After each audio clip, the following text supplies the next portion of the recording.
విద్యలో ఉన్న వారికి, అంటే చదువుకుంటున్న వారికి, పోటీ పరీక్షలకి ప్రిపేర్ అవుతున్న వారికి, గవర్నమెంట్ ఉద్యోగం కోసం, సివిల్ సర్వీసుల కోసం ప్రిపేర్ అవుతున్న వారికి కాలం అనుకూలంగా ఉంటుంది.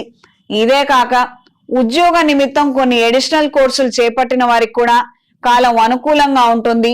విద్యారంగంలో మంచి రాణింపుని పొందగలుగుతారు. కాంపిటేటివ్ ఎగ్జామ్స్ లో విజయాన్ని సాధించగలుగుతారు. అనుకున్నటువంటి స్థాయికి చేరుకోవడానికి మరి కాస్త శ్రమించవలసి ఉందని నెమ్మదిగా గ్రహిస్తారు. ఆలస్యమైందన్న భావనే ఎక్కువగా ఉంటుంది. స్నేహితుల ద్వారా విలువైన సమాచారాన్ని అందుకోగలుగుతారు. ఊర్లో ఉన్నటువంటి కొన్ని ఆస్తిపాస్తులకు సంబంధించి ఎవరో ఆక్రమించారని, ఎవరో దౌర్జన్యం చేస్తున్నారని, ఈ రకమైనటువంటి అసత్య ప్రచారాలు విని ఆందోళన చెందే అవకాశం ఉంది. 1-2 సార్లు ఇన్ఫర్మేషన్ కరెక్ట్ గా ఉందా లేదా, ఎక్యురేట్ అయినా కాదా అని 1-4 అడగండి. ఇందులో తప్పేం లేదు, ఇబ్బంది ఏం లేదు. మనం అనవసరంగా టెన్షన్ పడి విపరీతమైనటువంటి యాంగ్జైటీకి గురైతే మన ఆరోగ్యం క్షణకాలంలో మారిపోయే ప్రమాదం ఉంది. ఈ మధ్యకాలం చాలా ఇన్సిడెంట్స్ చూస్తున్నాము. ఎందుకు ఎలా ఏం జరుగుతోందో అర్థం కాకుండా అవుతోంది.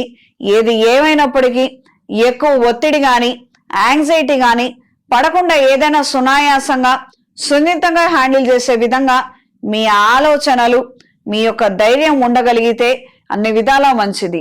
రాబోయే రోజుల్లో 10వ స్థానంలో శని ప్రవేశిస్తారు. ఆటోమేటిక్గా మీరు వద్దనుకున్నా కూడా టెన్షన్లు మొదలవుతాయి, యాంగ్జైటీ పెరుగుతుంది. రకరకాలైనటువంటి అసత్య ప్రచారాలు కావచ్చు, వింతలు విడ్డూరాలన్నీ కూడా మీ చుట్టూనే ఉంటాయి. అందుకని ఈ మాట ప్రధానంగా చెప్పింది. ఏం జరిగినా కూడా కాస్తంత నిదానంగానే హ్యాండిల్ చెయ్యండి.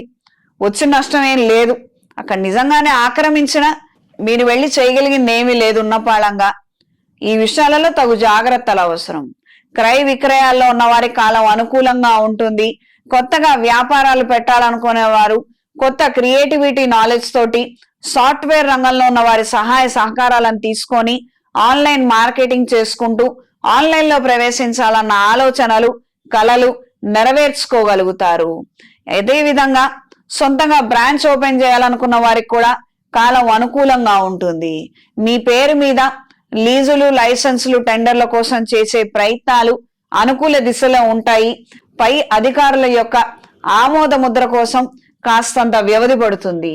ఈ వారం స్త్రీలకు వ్యాపార రీత్యా అనుకూలంగా ఉంటుంది.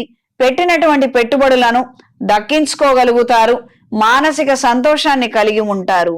శుభకార్యాలకు సంబంధించినటువంటి విషయాలు, పెళ్లిళ్ళు, పేరెంటాలు, ఇతరితర సంబంధించినటువంటి విషయాలలో స్నేహితుల సహాయాన్ని మీరు ఎక్కువగా ఆశిస్తారు.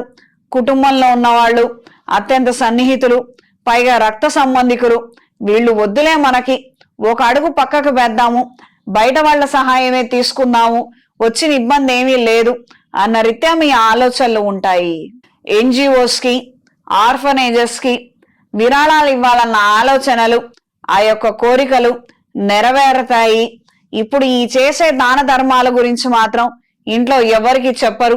చెప్తే ఇవంతా అవసరమా, నీకెందుకు ఇదంతా, వాళ్ళంతా ఫ్రాడు, వీళ్ళంతా చీటింగు, రకరకాలుగా అని చెప్పనని మిమ్మల్ని ఎప్పటికప్పుడు వెనక్కి లాగుతున్నారని, ఈసారి కుడి చేతి విషయాలు ఎడమ చేతికి తెలియకుండా కొన్ని కార్యక్రమాలు మీరు అనుకున్న విధంగా చేయగలుగుతారు.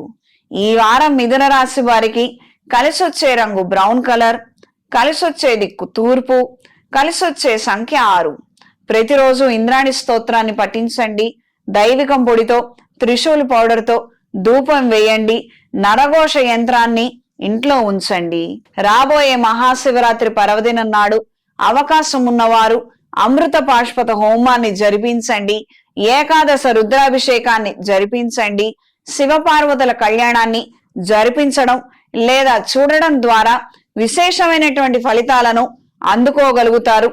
ఈ 3 కార్యక్రమాలలో ఏదో ఒక కార్యక్రమం చేయగలిగినా, చూడగలిగినా, దీనికి సంబంధించినటువంటి తీర్థ ప్రసాదాలను స్వీకరించగలిగిన మంచి విశేషమైనటువంటి ఫలితాలు సంప్రాప్తిస్తాయి. శివపార్వతుల అనుగ్రహాన్ని పొందగలుగుతారు.